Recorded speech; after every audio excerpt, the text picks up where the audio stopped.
నమస్తే, welcome to journalist సేన. YCP పార్టీలో పరిణామాలు చాలా వేగంగా మారుతున్నాయని చెప్పుకోవచ్చు. 2024 ఎన్నికలకు ముందు, ఈ సార్వత్రిక ఎన్నికలకు ముందు పరిణామాలు మారాయంటే ఎన్నికలు ముగిశాక పార్టీలో వచ్చినటువంటి అభ్యంతరం వల్ల, లేదంటే పార్టీలో వచ్చినటువంటి ఆధిపత్య పోరు వల్ల, లేదంటే పార్టీలో వచ్చిన చీలికల వల్ల ఇంకొంతమంది బయటకు వచ్చారు. అయితే 2024 ఎన్నికలకు ముందే కొంతమంది అధికారం కోల్పోబోతున్నాడు జగన్మోహన్ రెడ్డి, లేదంటే వైఎస్ఆర్సీపీ పార్టీ అధికారం కోల్పోబోతుంది. మన నాయకులు విధి విధానాలు చాలా ప్రజల్ని ఇబ్బందులు పెట్టినటువంటి పరిస్థితుల్లో పరిపాలన చేశాము గత 5 ఏళ్ళు. దీని ద్వారా మనం మ్యాండేట్ కోల్పోబోతున్నాము, అధికారం కోల్పోబోతున్నాము, సీనియర్ అయినటువంటి నాయకులు కూడా ఓటమి అంచులో ఉన్నారు అని చెప్పని మీద కొంతమంది అప్పటి నిర్ణయాలు తీసుకుని పార్టీ మారే సమాలోచన చేసుకుంటే అప్పుడే 2024 ఎన్నికలకు ముందే. అయితే జగన్మోహన్ రెడ్డి ఒత్తిడి వల్ల ఇంకొంతమంది వాళ్ళ మీద, వాళ్ళ నాయకులు, లేదంటే వాళ్ళకున్నటువంటి పార్టీతో ఉన్నటువంటి సంబంధాల్లో భాగంగా కొంతమంది నేతలు లేదు అధికారంలోకి వస్తున్నాము అంటూ కూడా వాళ్ళని భ్రమపరిచి రెండోసారి టిక్కెట్లు ఇచ్చి, అసలు 2024లో చాలామంది పోటీ చేయడానికి సముఖంగా లేరు. ఇవాళ బొత్స సత్యనారాయణ ఫ్యామిలీ నుంచి చూస్తే అది బొత్స సత్యనారాయణ కావచ్చు, ఝాన్సీ కావచ్చు, బొత్స సత్యనారాయణ సోదరుడు కావచ్చు, ఉత్తరాంధ్రలో వాళ్ళు పోటీకి సిద్ధంగా లేనప్పుడు కూడా ఆవిడతో ఎంపీ, అదేవిధంగా చీపురుపల్లి నుంచి బొత్స సత్యనారాయణ, ఇలాగా ఇద్దరు పోటీలు చేసినటువంటి పరిస్థితి. వాళ్ళ కుటుంబం నుంచి 3 పోటీ చేశారు. సో అలా కొంతమంది కొత్త వాళ్ళు కూడా వైసీపీలోకి వెళదాం అనుకుంటూ, సీట్ల కోసం వెళదాం అనుకుంటేనే టీడీపీ వైపు వచ్చినటువంటి పరిస్థితి చూసాము. అయితే 2024 సార్వత్రిక ఎన్నికల ముందు నుంచి కూడా జగన్మోహన్ రెడ్డి ప్రభుత్వం కూలిపోబోతుంది అనేది వైసీపీ నాయకుల్లో చాలామందిలో ఉన్నటువంటి ఆలోచన. సో వాళ్ళు పార్టీ అధికారం కోల్పోతున్నాము, ముందుగానే మనం బయటికి వెళ్ళటం బెటర్. ఎందుకంటే ఒకవేళ ఆ టర్మ్లో అప్పుడున్నటువంటి అంటే పెద్ద ఎత్తున సంక్షేమ పథకాలు ఇచ్చాము అని పెద్ద ఎత్తున ప్రజల్లోకి సభలు నిర్వహించి చెప్తున్న ఆ టైంలోనే జగన్మోహన్ రెడ్డి అధికారం కోల్పోబోతున్నాడంటే అంటే అంత వేవ్ ఉంది అనుకునేటువంటి పరిస్థితుల్లో కొన్ని సర్వే సంస్థలు అద్భుతంగా అధికారంలోకి రాబోతున్నాడు జగన్మోహన్ రెడ్డి అని చెప్తున్న టైంలోనే వీళ్ళు వెళ్ళాలనుకుంటున్నారంటే దాని వెనకాల చాలా బలమైన కారణం ఉంది. ఒకవేళ అప్పుడు అధికారం కోల్పోతే, అటు ఇటు అధికారం కోల్పోతే కూటమి అధికారంలోకి వస్తుందనే విషయం అంచనాలు చాలా వరకు ఉన్నాయి. చాలామంది మేధావుల్లో, విశ్లేషకుల్లో పూర్తి స్థాయిలో కూటమి అధికారంలోకి వస్తుంది అనేది తెలుసు. ఇదే అంశం వైసీపీలో ఉన్నటువంటి చాలామంది నేతలకు కూడా తెలుసు. సరే, అధికారం కోల్పోతే ఎప్పట్లో తిరిగి మళ్ళీ జగన్మోహన్ రెడ్డి అధికారంలోకి రాడు. ఎందుకు అంటే ఇది లాటరీలో వచ్చినటువంటి అవకాశం.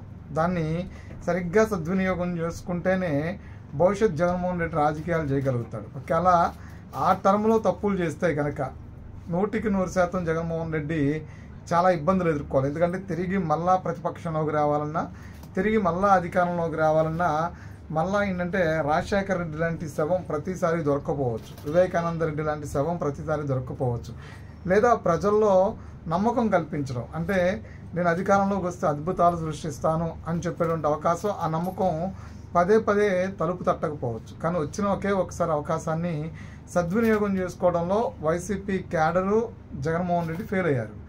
దాన్ని గుర్తించి సీనియర్ నాయకులే బయటికి వెళ్ళాలని చెప్పి నిర్ణయించుకున్నారు. సో ఈ నేపథ్యంలో జగన్మోహన్ రెడ్డిని అప్పుడు కొంతమంది 2024 సార్వత్రిక ఎన్నికల ముందు కొంతమంది వదిలేస్తే 2024 సార్వత్రిక ఎన్నికలు దగ్గర పడుతున్న కొద్దీ మరికొంతమంది వదులుకోవడానికి సిద్ధపడ్డారు.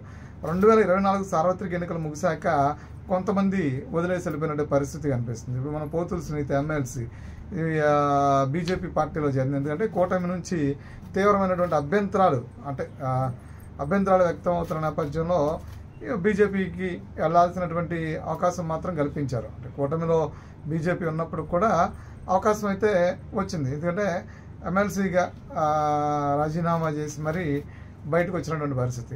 అలాగే బాలినేని శ్రీనివాసరెడ్డి, ఇంకొంతమంది సామినేని ఉదయ్ భాను కావచ్చు, ఇంకొంతమంది ఈ సీనియర్లంతా కూడా జగన్మోహన్ రెడ్డితో పాటు బాగానే ప్రయాణం చేసిన వాళ్ళు. వీళ్ళందరూ చాలాసార్లు ఎమ్మెల్యేగా చేసిన వాళ్ళే.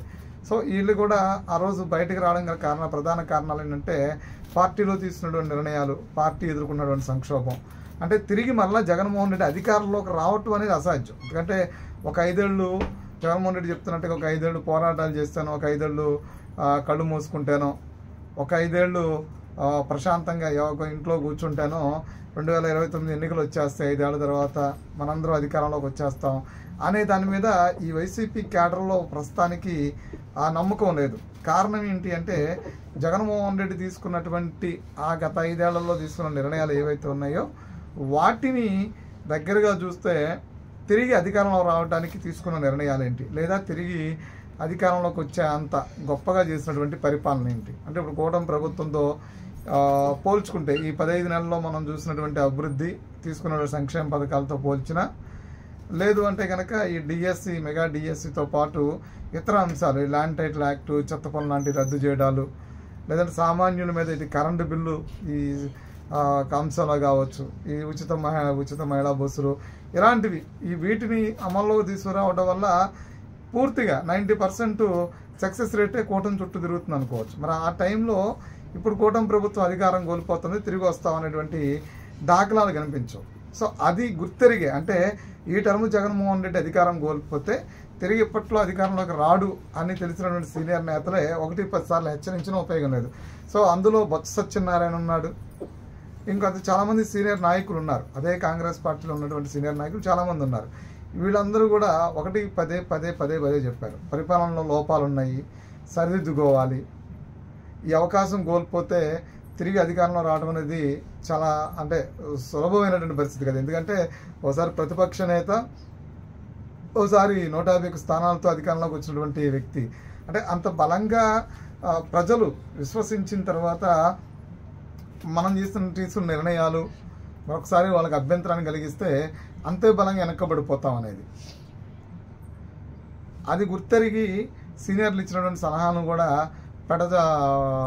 పెడచెవున పెట్టి ఏ సజ్జల్ లాంటి వాళ్ళు, వైవి సుబ్బారెడ్డి లాంటి వాళ్ళు, పెద్దిరెడ్డి లాంటి వాళ్ళు ఈ అక్రమార్కుల గుప్పట్లో జగన్మోహన్ రెడ్డి బందీ అయ్యి ప్యాలెస్లో ఉండి పరిపాలన చేయడం, ప్రజల్లోకి సరిగ్గా వెళ్ళకపోవటం, అవగాహన లోపం, పూర్తిగా విశ్లేషణాత్మకంగా ఏం తిరుగుతుందో, గ్రౌండ్లో ఏం జరుగుతుందో తెలుసుకోకపోవడం, నియోజకవర్గాల పరిస్థితులు తెలుసుకోవడం, పంచాయతీలు పరిస్థితులు తెలుసుకోకపోవడం. అంటే ఒక విధంగా చెప్పాలంటే అక్రమాలతో గెలిచి, ఇది స్థానిక సంస్థల ఎన్నికల అక్రమాలతో గెలిచి మొత్తం అంతా వ్యవస్థ అంతా నా చేతుల్లో గుప్పట్లో ఉంది, అంటే 90-80% పంచాయతీలు, మున్సిపాలిటీలు, జడ్పీటీసీలు అంతా మన చేతుల్లో ఉంది కదా అని ఒక అహంకార ధోరణి, ఇవన్నీ కలిసి ఎట్టగలకి ఏం జరిగిందంటే జగన్మోహన్ రెడ్డిని అదాపాతాళానికి దొక్కాయి.